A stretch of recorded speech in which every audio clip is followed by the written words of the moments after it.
아멘.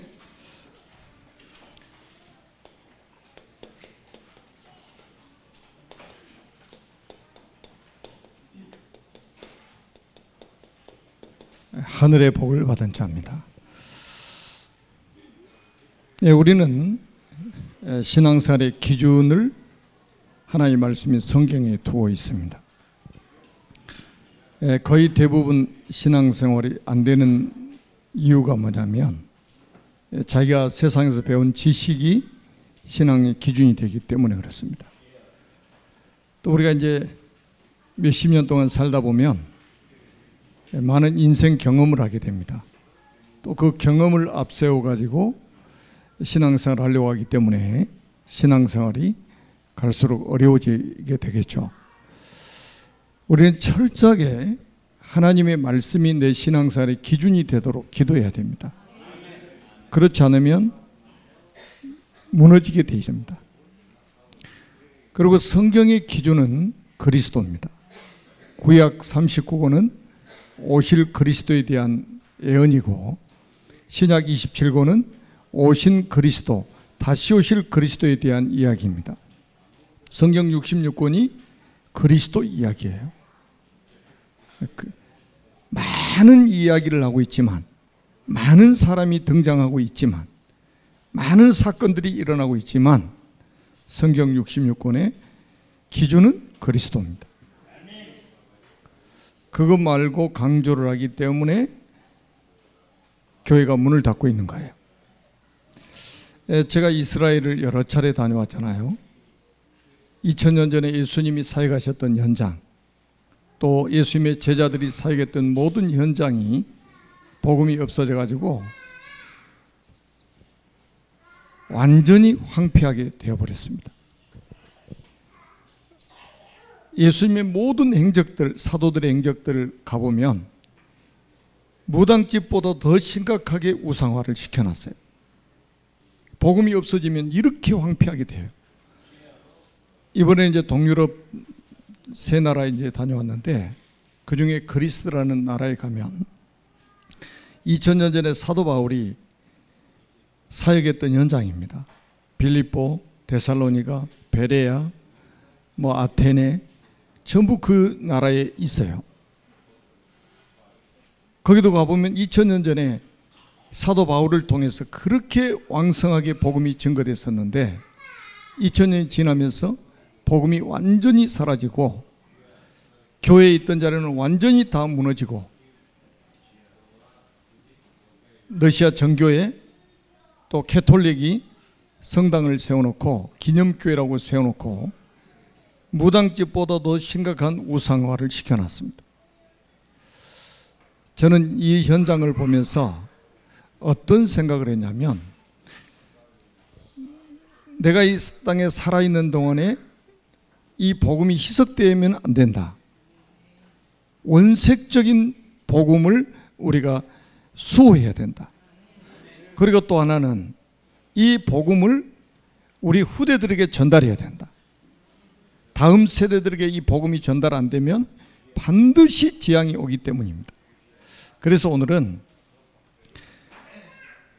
그냥 설교라고 듣지 마시고 진짜 하나님의 음성을 좀 들으시고요. 자, 이 땅에 재앙이 임한 이유를 우리는 잘 알아야 됩니다. 재앙이 임한 이유, 이 땅에 재앙이 임한 이유를 알아야 돼요. 그래서 이거는 좀 여러분들이 오늘 미션으로 붙잡고 확인하시기 바랍니다. 우리는 재앙을 막아야 되기 때문에 그렇습니다. 자, 오늘 지나가면 또 여러분들이 바쁘게 살다 보면 확인할 기회가 또 없을 겁니다. 오늘이 다가기 전에 반드시 말씀을 찾아서 확인 한번 해보시기 바랍니다. 출애굽기 1장 6절에서 9절에 보면 이스라엘 백성들이 애굽의 노예가 된 이유가 나와 있습니다. 여러분 한번 보세요. 노예라는 말이 우리는 잘 실감이 잘 안 날 수가 있습니다. 노예는 사람 취급을 받지 못합니다. 노예는 주인의 재산 목록에 불과해요. 주인이 죽여도 괜찮아요. 그게 노예입니다. 이스라엘 백성들이 그것도 400년 동안 왜 노예가 되어버리냐 이 말이죠. 이거를 설명하고 있습니다. 왜요? 요셉이 죽었습니다. 그 형제들도 죽었습니다. 그 시대 사람이 다 죽었습니다. 그리고 요셉을 알지 못하는 새 왕이 일어나면서 애굽의 노예가 되었다는 걸 우리에게 알려주고 있습니다. 이 말이 무슨 말이겠어요? 요셉 얼마나 언약이 확실한 사람이었습니까? 요셉의 시대의 사람들이 얼마나 언약이 확실한 사람들이었습니까? 그런데 그 사람들이 다 죽었다는 거예요. 왜 그걸 강조하겠습니까? 그 언약이 다음 세대에 전달이 안 된 거예요. 후대들에게 이 언약이 전달이 안 된 겁니다. 그리고 그 언약을 가지고 애굽 선교를 해야 되는데 애굽 선교하지 못하고 고센 땅에서 땅의 복을 가지고 취해 가지고 진짜 언약을 놓쳐버린 거예요. 400년 동안 몇 대가 노예로 살았는지 아시겠죠? 어느 날 이런 일이 닥칩니다. 복음 모르면 어느 날 이런 재앙이 닥쳐요. 그리고 또 한번 보세요. 우리가 사사기 2장 7절에서 10절에 보면 여기도 이스라엘 백성들이 왜 재앙을 만났는지를 설명하고 있습니다. 여호수아가 죽고 여호수아 다음에 그 장로들도 다 죽고 그 다음 세대들이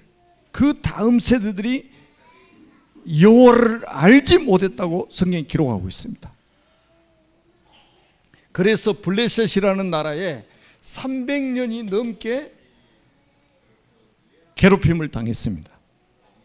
계속 전쟁했어요. 지금도 이스라엘 백성들하고 블레셋, 팔레스타인하고 전쟁을 하고 있습니다. 지금도 이스라엘 가 있으면 저녁에요 막 팔레스타인에서 막 로켓 포탄 쏴가지고 하늘에 막 날아다니고 그 아이언 돔으로 막 이렇게 막는 불꽃이 막 튀기는 게 보입니다. 지금까지도 그래요. 우리의 신앙의 기준은 성경입니다. 이 재앙을 막아야 되기 때문에 우리는 반드시 우리가 언약을 붙잡고 언약을 다음 세대에 전달해야 된단 말이에요. 그리고 이사야 38장 1절에서 8절에 보면 왜 이스라엘 백성들이 바벨론에 70년 동안 포로가 되었는지를 알려주고 있습니다. 히스기야 왕이 죽을 병이 들었다가 하나님의 은혜로 고침을 받고 15년 생명 연장을 하나님이 해주셨죠. 그러니까 이제 주변의 나라들에서 왕이 병들었다 살아났으니까 이제 축하 사절단 보내가지고 축하할 거 아니에요. 그때 바벨론 사절단이 온 거예요. 얼마나 기회입니까? 무슨 기회예요? 선교할 기회잖아요. 복음 전할 기회잖아요. 가만히 있는데 지금 찾아오잖아요. 그런데 히스기야가 그런 선교의 기회를 놓치고 보물창고에 가서 보물을 보여준 거예요. 하나도 빠짐없이 보여줬다고 그랬어요. 그 다음에는 무기창고가 가서 무기창고를 다 보여줬습니다. 그 말은 뭐예요? 우리나라 경제력을 한번 봐라. 경제력 봐. 그 다음 또 뭐예요? 우리나라의 군사력을 한번 봐라. 이렇게 하나님이 복을 주셔가지고 우리가 경제 축복을 이렇게 받았다. 이렇게 우리 군사력이 강하다. 이걸 보여준 거예요. 큰 실수를 한 거예요. 이것 때문에 이사야 선지자가 히스기야에게 이야기합니다. 지금 블레셋 사신들이 본 모든 보물들이 바빌론으로 옮겨질 것이고 당신들의 후손들이 바벨론의 황간으로 가게 될 것이다. 포로로 잡혀가게 될 것이다. 이렇게 말합니다. 여러분, 우리에게 주신 하나님의 주신 기회가 있어요. 선교할 기회, 우리가 언약을 전달해야 될 기회, 복음을 전해야 될 기회를 주셨을 때 이거를 놓치면 이런 일이 벌어집니다. 특히 이스라엘 백성들의 전체 영적 상태가 또 에레미야 4장 4절에 나오죠. 젖먹이가 목말라 혀가 입천장에 붙으며 어린이들이 떡을 구하나 떼어줄 자가 없도다. 다음 세대들에게 언약 전달하지 않아요. 그래서 결국은 바벨론 포로로 잡혀갔는데, 더 이상 설명 안 해도 잘 아실 겁니다. 예레미야 52장을 한번 보세요. 바벨론 포로로 잡혀갈 때 어떤 상황이었는지 예레미야 52장에 나와 있고, 얼마나 비참하든지, 포로로 잡혀갈 때 상황이 비참하든지 슬픈 노래를 만들어 가지고 부른 게 예레미야 예가입니다. 슬픈 노래를 만들어 가지고 부를 정도로 포로 생활이 비참했단 말이에요. 여러분, 이 재앙을 우리 후대들이 맞이하면 되겠습니까? 왜 우리가 이 자리에 앉아서 예배를 드리고 왜 지금 우리가 말씀에 집중합니까? 왜 우리가 복음을 드려야 됩니까? 이런 재앙을 막아야 된단 말이에요. 자, 또한 보세요. 오늘 우리가 본문 읽은 말씀 중에 마태복음 16장 13절로 14절에 보면 이스라엘 백성들이 노마의 속국이 돼가지고 250년 동안 고통을 받았잖아요. 그 시작이 바로 이 배경을 가지고 있습니다. 예수님이 제자들에게 두 번 질문하셨잖아요. 이 사람들이 인자를 누구라느냐. 제자들이 여론 분석을 딱 끝내고 예수님께 보고를 합니다. 어떤 사람은 세례 요한이라고 합니다. 어떤 사람은 엘리야, 예레미야 선지자 중에 한 사람이라고 하더이다. 완전히 뭡니까? 이 비슷한 복음, 이스라엘 백성들의 영적 상태요. 망할 수밖에 없는 영적 상태입니다. 여러분, 복음을 비슷하게 알고 있는데 사단을 이길 수 있겠습니까? 지금 예수 믿는 사람들도, 성경책 들고 교회 왔다 갔다 하는 사람들도 사단 이야기 옛날 신화 정도로 생각합니다. 동화책에 나오는 이야기로 생각을 합니다. 여러분, 사단이 지금 동화책에 나오는 이야기입니까? 옛날 신화를 이야기하는 겁니까? 에덴 동산에 나타났던 그 사탄은 지금도 역사하고 있단 말이에요. 주님이 재림하시는 그날까지 역사하고 있습니다. 이 땅에 재앙을 가져다 주려고 지금도 여러분 가정에 재앙 주려고, 여러분의 사업장에 재앙, 여러분 후대들에게 재앙을 주려고 지금도 24시간 어떤 목사님 말대로 찾아봐서 자지도 않고 돌아다닌단 말이죠.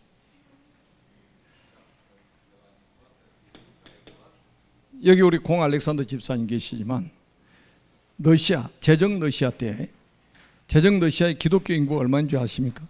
97%, 8%였습니다. 그때 이 성직자들이 뭐였냐? 가운 색깔은 무슨 색깔로 할 것이냐? 가운에 걸치는 후드 색깔은 무슨 색깔로 할 것이냐? 이것 때문에 막 머리 터지게 싸우고 있었습니다. 진리와 비진리 싸움을 한 게 아니고 가운 색깔을 무슨 색깔로 해야 될 것이냐. 가운 위에 걸치는 후드 있잖아요. 이거는 무슨 색깔로 할 거냐. 성직자들이 그것 때문에 싸우고 있었습니다. 그때 20명도 안 되는 사람들이 공산주의 혁명을 일으킨 거예요. 레닌 중심으로 해서. 그래서 지금 모스크바 다음에 큰 도시가 베체르부르크라고 합니다. 그 베체르부르크라는 말이 베드로 이름이에요. 베드로 이름. 성 베드로 이름 따가지고 도시를 만들 정도로. 그런데 이 레닌이 공산주의 혁명을 일으켜가지고 도시 이름 바꿔버렸습니다. 뭐라고요? 레닌그라드로.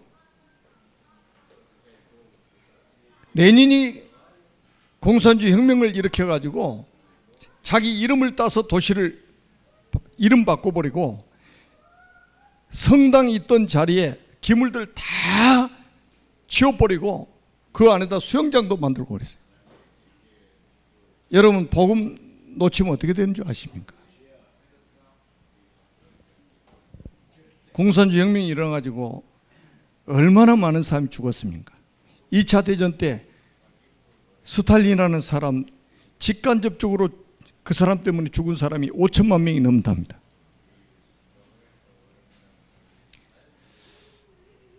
이래도 못 알아들으면 진짜 큰일 나요.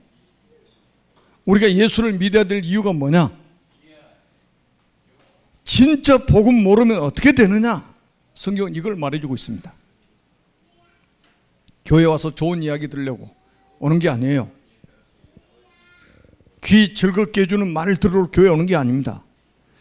우리는 성경의 역사를 보면서 이런 재앙이 다시는 우리에게 임하면 안 되기 때문에, 이 재앙이 우리 후대들에게 다시는 임하면 안 되기 때문에, 그래서 공산주의가 무너지면서 다시 베제르부르크로 이름이 바뀌었어요. 베제르부르크. 베드로 이름 다시 해보겠습니다. 그런데 이름은 내보겠는데 복음은 회복이 안 되고 있습니다. 그러니까 지금 보세요. 러시아 정교회가 완전히 지금 다 장악해 버렸잖아요. 그래 지금도 전쟁으로 그렇게 어려움을 당하고 있는 거예요 지금. 자, 러시아 이야기를 제가 했습니다. 다음 주일이 6.25입니다. 70년 전에 대한민국에 6.25가 일어났습니다. 6.25 있기 전에 우리는 일제 36년 강점기를 겪었습니다. 물론 우리는 경험을 못했죠. 여러분 일제 강점기 때 그 전부터 이 대한민국에 복음이 들어와가지고 저 평양이 제2의 예루살렘이라고 할 만큼 폭발적인 부흥운동이 일어났습니다. 여러분 뭐 혹시 들어보셨겠죠? 그런데 일제강점기 때 그 평양 노예에서 신사참배를 가결해 버린 거예요. 신사참배는 우상숭배가 아니다. 그래서 우리는 신사참배할 거다. 노예에서 결정해 버린 거예요. 그리고 신사참배가 우상숭배라고 했던 주기철 목사님을 비롯해서 반대하는 목사님들 다 면직시켜 버렸습니다. 당신은 이제부터 목사 아니야. 쫓아내버렸어요. 그런데 그 후에 6.25가 터져가지고 올라갔다 내려갔다 올라갔다 내려갔다 했죠. 그러다 나중에 인천 상륙작전하고 나중에 어떻게 됐어요? 딱 선이 그어졌는데 그 제2의 예루살렘이라고 했던 평양이 지금 어디에 수도가 되어 있습니까? 남한의 수도입니까? 북한의 수도입니까? 북한의 수도가 됐잖아요. 이게 우연이라고 생각하십니까? 여러분 평양이 얼마나 이 복음 막 폭발적으로 일어났었는지 원래 김일성 어머니 이름이 강반석입니다. 반석. 기독교인이라는 말이에요. 그런데 이 복음 회복이 안 되니까 그냥 종교생활 하니까 그 후손을 사단이 장악해가지고 지금도 3대째 지금 공산주의 정권을 유지하고 있잖아요. 지금도 굶어 죽고 있는 사람들이 얼마나 많습니까? 70년 동안 지금 원래 6.25 이전에는 우리나라보다 이 남한보다 더 잘 살았잖아요. 지금 지구상에서 가장 비참한 나라 중에 하나가 됐습니다. 여러분 우리 대한민국도 마찬가지예요. 복음이 회복이 안 되면 어느 날, 여러분 지금 한번 보세요. 안전하다 안전하다 평안하다 평안하다 할 때에 이런 일이 닥칠 수 있다 이 말이에요.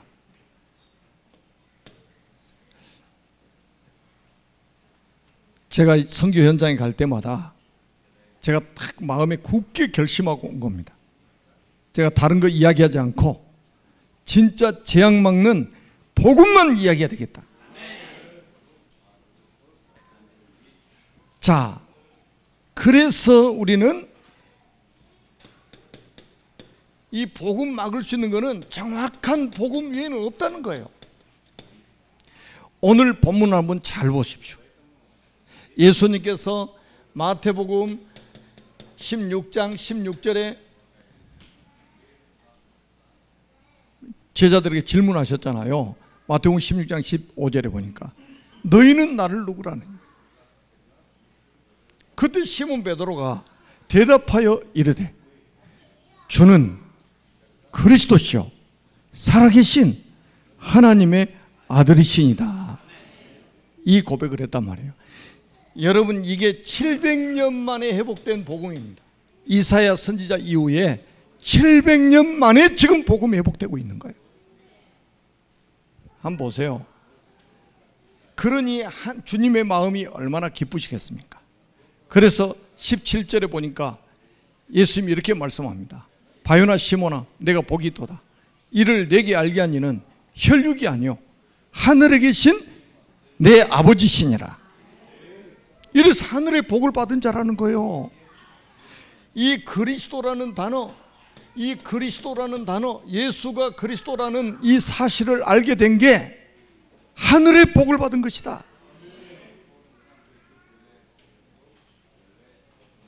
성경 66권은 그리스도 이야기란 말이에요. 구약 39권은 오실 그리스도, 신약 27권은 오신 그리스도, 다시 오실 그리스도. 왜 1600년 동안 40여 명의 저자를 동원해 가지고 성경에다가 기록해 놓겠냔 말이에요. 그래서 이걸 한 권의 책으로 만들어 가지고 우리 손에다 들려줬겠냔 말이죠. 왜 그리스도를 한 맺히게 설명했겠냔 말이죠. 이거 아니면 사탄을 이길 수 없습니다. 이거 아니면 저주 재앙을 막을 길이 없습니다. 이거 아니면 지옥의 배경을 막을 수가 없어요. 여러분이 그리스도의 비밀을 안다면, 여러분이 그리스도를 고백한다면 반드시 이 세 가지 저주는 무너지게 되어 있습니다. 이게 언제 거냐? 여러분 이사야 7장 14절에 보라 처녀가 잉태의 아들을 낳을 것이요 그 이름을 임마누엘이라 하리라. 예수님 오시기 700년 전에 이사야 선지자가 선포했던 메시지입니다. 예수님 오시기 1400년 전에 출애굽기 3장 18절에 모세에게 희생제사를 드려라. 그래서 모세가 어린 양의 피를 문자와 설주와 임방에 뿌렸죠. 그 피를 보고 재앙이 넘어갔다고 성경에 기록하고 있습니다. 그 피를 보고 넘어갔다고. 여러분 가정에 그리스도의 피가 있다면 재앙이 넘어갈 것입니다. 여러분 사업장에 그리스도의 피가 있다면 재앙이 여러분 사업장을 넘어갈 것입니다. 지금 똑같습니다. 사람 다른 이야기 듣지 마세요. 다른 이야기 듣지 마시고요. 지금 제가 볼 때는 삶 강조하면서 복음 모르게 만들고, 좋은 것 하면서 복음 모르게 만들고, 즐겁게 하면서 복음 모르게 만드는 게 사단의 하는 일이요. 우리는 24시간 그리스도, 24시간 그리스도 누려야 돼. 여러분 예수님 오시기 2000년 전에 창세기 12장 1절로 4절 한번 보세요. 우리의 믿음의 조상 아브라함에게 네 아비 본토 친척을 떠나서 내가 네게 지시하는 땅으로, 내가 네게 보여줄 땅으로 가라. 누구 이야기입니까? 그리스도 보낼 테니까 기다려라. 어디 가서? 가나안 땅에 가서 이 언약 딱 붙잡고 갔는데 아브라함 주변에 흑암이 무너지기 시작하는 거예요. 놀랍지 않아요? 그리스도 언약 하나 붙잡고 갔는데 아브라함 주변에 흑암이 무너졌어요. 하나님의 나라가 임했습니다. 예수님 오시기 3,000년 전에 창세기 6장 14절에 보니까 노아에게 방주를 만들어라. 오늘 오후에 헌신 예배 때 설교할 내용입니다. 방주를 만들었는데 방주 안에 노아의 가족이 들어갔잖아요. 방주 밖에 있는 사람 살았어요? 죽었어요? 방주 밖에 있는 사람은 코로 숨쉬는 사람, 짐승 다 죽었습니다. 방주 안에 들어있는 노아의 가족만 살았습니다. 여러분, 이게 뭐를 의미하겠어요? 장차 오실 그리스도 안에 있으면 구원받고, 그리스도 밖에 있으면 아무리 훌륭한 사람도 재앙을 만나게 될 것이다. 자, 예수님 오시기 4,000년 전에 창세기 3장 15절에 여자의 후손을 약속하셨습니다. 여자의 후손이 누굽니까? 그리스도입니다. 여자의 후손이 뱀의 머리를 사게 할 것이다. 그리스도가 오셔서 사탄의 머리를 깨뜨리실 것이다. 그 약속대로 그리스도가 이 땅에 오신 거예요. 그래서 예수님이 너희가 나를 위해서 무슨 일을 했느냐 물어보지 않으셨습니다. 너희가 나를 위해서 헌금 얼마나 했냐 이거 안 물어보셨습니다. 너희는 나를 누구라 하느냐? 그 말은 뭐예요? 너희들 복음 알고 따라다니는 거냐? 복음 이해했냐? 여러분, 지금요 전 세계 교회요 복음 거의 없어져 버렸습니다. 그러니까 교회 문 닫잖아요. 미국, 유럽 교회 전부 지금 문을 닫아가고 있다니까요. 왜요? 그 훌륭한 목사님들이 있는데, 그 훌륭한 성도들이 있는데 왜 교회 문 닫습니까? 복음 없이 산다는 것은 그야말로 재앙 그 자체입니다. 복음 없이 살아가는 것 자체가 재앙이에요.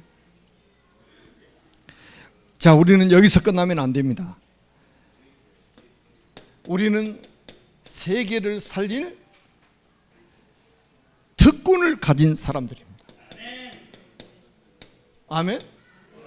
세계를 살릴 특권을 가진 자들이에요. 자, 그리스도를 고백한 베드로에게 이렇게 약속하십니다. 내가 이 반석 위에 내 교회를 세우리니. 뭐를 세우겠다고요? 교회를 세우리니. 제가 계속 말씀드리잖아요. 복음 가진 교회 하나 세워지는 게요, 사단은 벌벌 떱니다. 복음 없는 교회, 교회당 아무리 커도 사단은 두려워하지 않습니다. 아무리 많이 모여도 사단은 두려워하지 않아요. 복음 가진 교회 하나 세워지면 사단은 벌벌 떨어요. 이 교회를 통해서 주님은 뭐 하기를 원하시느냐? 복음 전파를 하기를 원하셨다 이 말이에요. 주님이 이 땅에 오셔가지고 청와대를 세운 게 아니고 국회의사당을 세운 게 아니고 대기업을 세운 게 아니고 대학을 세운 게 아니고 이 땅에 뭐를 세웠냐? 교회를 세웠다 이 말이에요. 교회를 무시하고 성공한다? 성공 가능할까요? 주님이 분명히 말씀하셨어요. 내가 이 반석 위에 내 교회를 세우겠다. 교회 주인은 누굽니까? 그리스도입니다. 교회 주인은 그리스도예요. 아멘? 그러니까 제가 2주 동안 선교 현장에 갔다 와도 아무 문제 없는 거예요. 교회 주인은 그리스도이기 때문에. 내가 주인이면 내가 지키고 있어야 되는데 그리스도가 주인이란 말이에요. 그래서 교회라는 플랫폼을 주님이 이 땅에 유일하게 세웠다는 말은 교회를 통해서만 세상을 살 수 있다 이거예요. 복음 전파를 통해서만 세상의 재앙을 막을 수 있다 이거예요. 그 다음에 두 번째는 뭡니까? 음부의 권세. 음부의 권세가 이기지 못하리라. 이 말은 다른 성경에는 지옥의 권세, 지옥의 권세가 교회를 이기지 못할 것이다. 그 말은 뭡니까? 우리가 이미 영적 싸움에 승리가 보장되어 있다는 겁니다. 여러분, 가난해도 걱정하지 마세요. 여러분이 가난한 게 아니에요. 그리스도를 모시고 있다면 세상에서 가장 부유한 사람들입니다. 세상에서 성공 못했다고요? 걱정하지 마세요. 그리스도를 아는 것 자체가 성공입니다.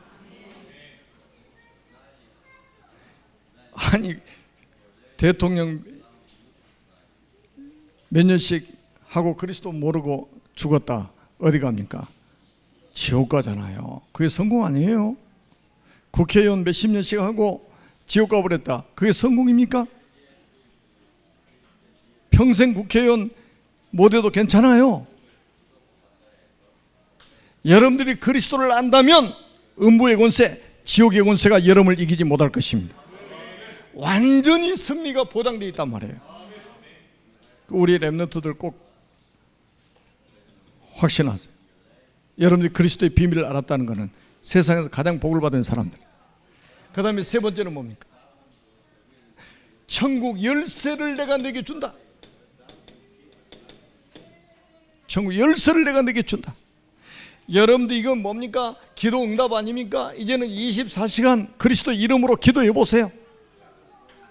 생각나는 것, 눈에 보이는 것, 귀로 들리는 것 가지고요 전부 24시간 기도하세요.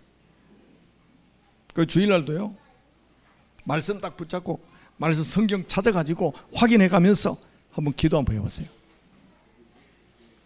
놀라운 일이 벌어질 겁니다. 놀라운 일이 벌어질 거예요. 여러분, 하늘과 땅을 소통시키는 것은 기도밖에 없습니다. 주님 뭐라고 그러셨어요? 내가 내게 천국 열쇠를 주노니 내가 땅에서 무엇이든지 매면 하늘에서도 매일 것이요 내가 땅에서 무엇이든지 풀면 하늘에서도 풀리리라.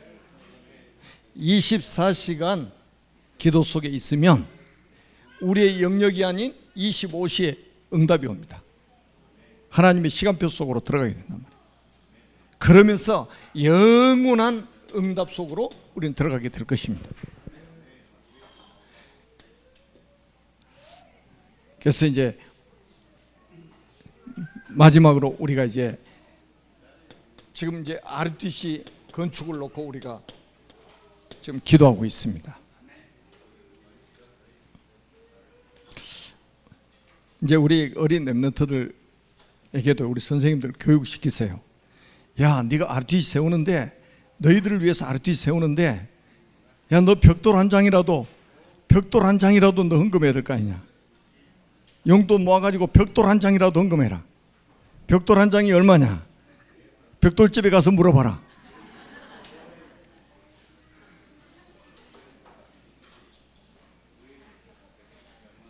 여러분, 우리가 이 땅에 그냥 살면 안 돼요. 확실한 언약을 딱 붙잡고 살아야 됩니다. 다음 세대의 복음이 단절되면, 언약이 단절되면 반드시 재앙이 임합니다. 우리 다음 세대들, 우리 후대들에게 재앙을 막아줄 수 있는 것은 복음밖에 없어요. 그래서 이 복음을 전할, 우리 후대들에게 복음 전할 RTC가 반드시 세워져야 된다. 그래서 이제 좀 여러분들이 주일학교를 위해서 더 깊은 기도를 좀 해주시고, 그 다음에 두 번째는 뭡니까? 237 서밋스쿨 위해서 기도해 주시기 바랍니다. 저는 우리 서밋스쿨 굉장히 기대를 하고 있습니다. 앞으로 보세요. 우리가 RTC 세우면 서밋스쿨 시설이 제일 좋게 만들려고 그래요. 우리 렘넌트 키울 수 있는 시스템을 제일 좋게 만들려고 합니다. 그래서 제가 처음부터 그래요. 처음부터 우리는 교회를 짓는 게 아니다. RTC를 세우는 것이다. RTC를 세워가지고 그 속에 교회가 들어가는 것이다. 교회 속에 RTC가 있는 게 아니고 RTC 속에 교회가 들어가는 것이다. 우리 다음 세대를 살려야 되니까.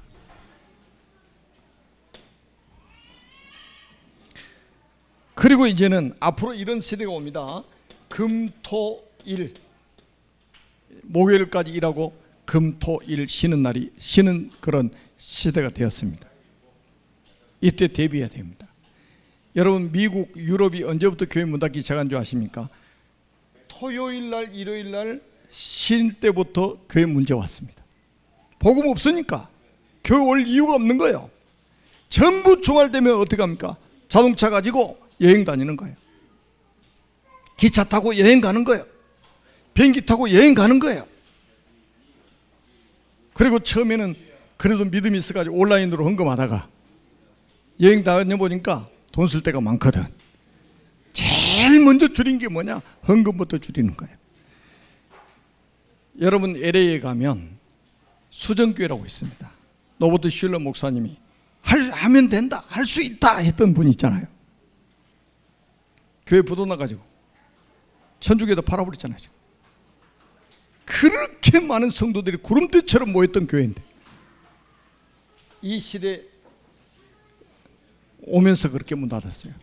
우리 대한민국도 여러분 요 토요일날 일요일날 쉬면서 어떻게 지금 된 줄 아세요? 대형 교회들 어떻게 하고 있는 줄 아십니까? 금요일날이 주일날 1부 예배, 토요일날이 주일날 2부 예배, 주일날이 3부 예배. 예배 안 들으면 찜찜하잖아. 놀러 갈 때도. 그런 거 앞당겨서 드리고 가라는 거지. 가더라도. 우리 한국교회도 복음 말하지 않는 교회 문 닫을 날이 머지 않았습니다. 코로나 팬데믹 때 10,000개 문 닫았다는 사실을 우리는 기억해야 됩니다. 우리 교회 문 닫겠어요? 안 닫겠어요?